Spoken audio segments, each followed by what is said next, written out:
Oi, meus conhecedores, aqui é a Beatriz Stam para mais um vídeo no nosso canal do IGTV no Instagram e hoje com uma novidade muito legal. Então, a novidade é que a gente agora tem um canal no YouTube, sim, vou deixar o link na bio e já começa curtindo esse post, compartilhando e comentando, por favor, ok? Então vamos lá que hoje o papo vai ser top. O papo hoje vai ser sobre a África. Por que sobre a África? Porque eu sou mestranda em estudos africanos aqui na Universidade do Porto, em Portugal, e eu acho muito importante a gente trazer a África sobre uma nova perspectiva. Por que é importante falar sobre agora a visão da África? Porque a África, ela existia antes das pessoas irem lá e colonizar ela. Ela não foi assim, as pessoas foram colonizar e a partir dali começou a existir. Existia uma população, existia uma sociedade, existia um comércio. Sim, um comércio. No caso, os colonizadores fazem aquilo de falar, né? De falar que não existia, que era primitivo, e não é verdade. Porque existe uma sociedade, talvez uma sociedade que não seguisse a normatividade e a padronização europeia, mas existia ali uma cultura, uma sociedade, indivíduos com suas estruturas sociais e hierárquicas próprias. Então eu vim aqui falar sobre isso. Então vamos lá. E fica comigo até o final do vídeo. Eu vou pontuar esse vídeo em 3 momentos. Primeiro, o que é dado nas escolas pra gente. Segundo, como a cultura africana é abafada. E por último, por que motivo a gente ainda tem esse pensamento eurocêntrico? Eu também tenho ele. Às vezes, ainda é muito difícil eu me desvincular dele. Então fica aqui comigo ligadinho até o final do vídeo e não perde nenhum momento, ok? Nenhuma explicação. Então, vamos primeiro falar das escolas. No caso, eu vou falar das escolas brasileiras, porque é o que eu tenho experiência. Tanto como aluna, quanto como professora. A gente tem já uma visão que começou um diálogo, na verdade, um diálogo que começou a ir ao contrário da visão eurocêntrica. O que é eurocentrismo? Eurocentrismo é quando a gente tem uma perspectiva através do colonizador e não do colonizado. No caso, da Europa para a África, ok? Até aí, então, tudo bem. Vamos continuar. Por que é importante ter essa outra visão dentro dos colégios e das escolas? Porque as crianças não entendem que a África, antes do português, do holandês, do inglês chegar em solo africano, existia uma civilização ali. Eles pensam que é algo primitivo, eles pensam que não era evoluído, como os europeus queriam dizer, que as pessoas dali eram tribais e não tinha evolução, o que é um pensamento complicado. Por quê? Eu vou dar um exemplo para vocês. Na África, no deserto do Saara, ali era utilizado como rota até o Oriente Médio para que houvesse comércio. Sim, comércio, gente. Troca, venda, escambo, tudo isso, o que acabou gerando riquezas. E através dessas riquezas houve o aparecimento de reinos.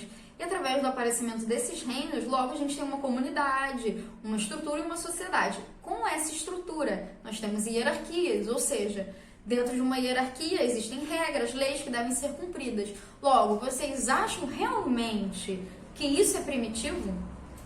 Fala comigo, você acha que tem uma estrutura social? Ah, mas era diferente da Europa. Tá bom, mas você está se pautando na Europa por quê? Estrutura social é de acordo com aquilo da necessidade das pessoas. Eles viviam de agricultura, metalurgia e comércio. Então eles vão voltar a estrutura social deles para isso. A riqueza para as necessidades dele. O ambiente, o espaço deles era diferente da Europa. As condições, por exemplo, climáticas eram diferentes. Então são estruturas diferentes, sim. Sim, eles são estruturas diferentes. E elas existiam antes mesmo dos portugueses chegarem lá. Ou dos portugueses, dos holandeses e dos ingleses, porque também não vamos ser hipócritas que, né, outros países também foram. Então a gente tem que pensar se realmente eles são primitivos. Só olhar para o Brasil. Os navios chegaram aqui e falaram que os indígenas eram primitivos. Vocês realmente acham que os indígenas eram primitivos? Só porque eles têm um estilo que não seguiu o padrão europeu? Então, né? Então, é por isso que é importante esse diálogo. Por quê? Quando não houve esse diálogo ao longo dos anos, a gente repetiu frases que interferiram em outros âmbitos da nossa vida. A gente proferiu coisas como preconceitos incumbidos devidos a esse pensamento do colonizador, entende? Que eu vou falar mais pra frente, vai ser o terceiro ponto, lembra? Terceiro ponto, fica até o final. Então, esse pensamento que tá ali vai desestruturar e vai fazer com que a gente tenha uma visão negativa. Então, as crianças, os adolescentes também vão ter uma visão negativa. Então, é preciso falar que a África é um continente. Sim, é um continente. Tem muita gente que fala que é país. A África do Sul é um país. A África é um continente. Terceiro maior continente do mundo, com 30 milhões de quilômetros quadrados e 54 países. É um país que tem sua cultura, que tem suas línguas, mais de uma língua. É o país mais multilinguístico, e multilinguístico que existe. Sua cultura é diversa e é linda, e isso tem que ser exaltado, não de uma maneira mais pejorativa, mas tem que ser exaltado, porque muito dessa cultura está presente hoje em dia no nosso dia a dia. Ou você acha que o rap que você gosta veio do nada? Ou você acha que algumas palavras que existem no léxico brasileiro vieram de onde? Ou então, até mesmo a forma de se vestir, ou então ter certos estilos vieram de onde? Então, vamos abrir um pouco a cabeça e ver que é necessário esse diálogo e ver esse viés da África antes da colonização de uma maneira não pejorativa, de uma maneira que a gente vê que já era uma sociedade, ela tinha sua estruturação não normativa de acordo com a visão europeia, mas já era uma sociedade estruturada. Então aqui a gente já começa a entrar mais na parte de cultura. Por que a cultura africana não é falada? Ou então simplesmente as pessoas se negam a ver que tem um viés ali que é africano? Porque durante muito tempo foi vinculado que tudo que vinha da África, principalmente pela Igreja Católica, e tudo que vinha da África era coisa do demônio. Então a gente tem essa vinculação preconceituosa, a gente teve a demonização das pessoas, no caso dos escravizados, que diziam que eles não tinham alma, né? Eles desumanizavam o indivíduo para que pudesse haver a escravidão. Olha que absurdo, gente, olha que absurdo. Então, sim, acontecia isso. Então, quando a gente olha para nossa cultura hoje em dia, com tanta influência em raízes africanas, e a preferência é olhar para a Europa, é porque a gente ainda tem esse diálogo de cunho eurocêntrico, porque eu prefiro falar que eu sou filho de italiano com espanhol e 1% lá da casa do caramba da... Eu falo palavrão. Lá da casa do caramba da Rússia, deixa eu ter qualquer coisa, gente. Só um exemplo. Do que falar que teve uma tradição vinculada, por exemplo, a uma pessoa que veio da Angola, de uma pessoa que veio de Moçambique, de uma pessoa que veio de Cabo Verde. Então, olha esse absurdo. E a gente tem tendências culturais hoje em dia absurdamente fortes que vêm dessa tradição e ninguém dá valor. E quando dá valor, normalmente é aquela pessoa que é branca, que aí eles começam a aceitar e achar muito legal. Então a gente tem um embranquecimento da cultura africana, o que não é legal, porque também está vinculado a esse diálogo que eu venho tanto falando ao longo desse vídeo. Então prestem atenção na cultura, naquilo que tem esse viés, porque é algo muito bonito. Eu vou dar um exemplo para vocês. De 2018 para cá, a gente está tendo um movimento muito grande dentro das matrizes de religião africana, que é falar sobre, admitir que antes não acontecia. Antes, para uma pessoa admitir que vinha de religião de matriz africana, ela preferia não falar, porque é considerado muitas vezes uma coisa absurda, uma coisa do demônio, uma coisa... Eles conseguiram fazer um pensamento que tudo que vem da África, ou então tem uma raiz africana, é uma coisa ruim, o que não é. Entende? Então a gente tem que desconstruir o que é a África e a diáspora africana. E a gente tem que ver de uma maneira não mais pejorativa. A gente tem que trazer uma visão positiva pra gente. E como isso afetou o nosso dia a dia. Entende? Então, por isso que é muito importante a gente ter essa perspectiva de uma África que tem uma sociedade estruturada, que tem uma cultura que a gente tem uma raiz nessa cultura, então vamos abrir as nossas mentes. E agora vem a chave de ouro. Por que a gente ainda tem esse pensamento? Eu já estava comentando isso, vocês que não perceberam.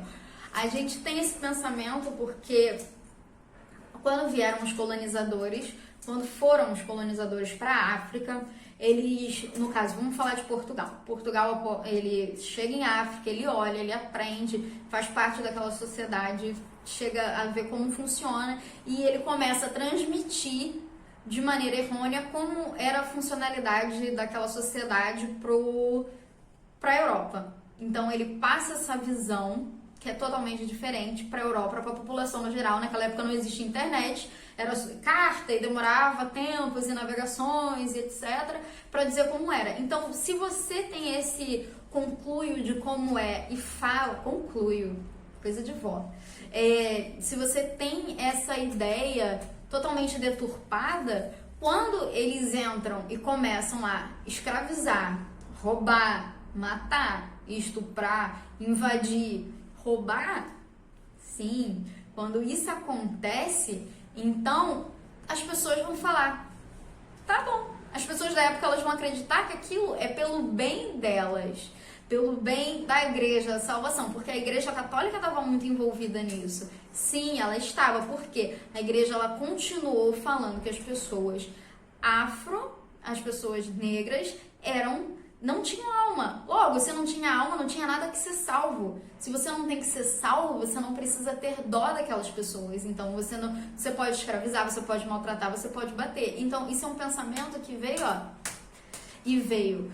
tanto para a Europa, quanto para os Estados Unidos, quanto para o Brasil, no caso, né, os portugueses e tudo, né, gente? Então, esse pensamento a gente tem que desvincular de todos esses preconceitos que foram criados, esses diálogos que foram criados e trazer uma vertente diferente. A gente tem que empoderar essas pessoas. Eu não posso falar no caso do racismo em si, porque eu não passei isso, não é o meu local de fala. Posso trazer alguém ou o estudo de alguém que queira falar para um próximo vídeo. Se vocês acharem legal a ideia, eu trago, porque eu não acho que isso é meu local de fala.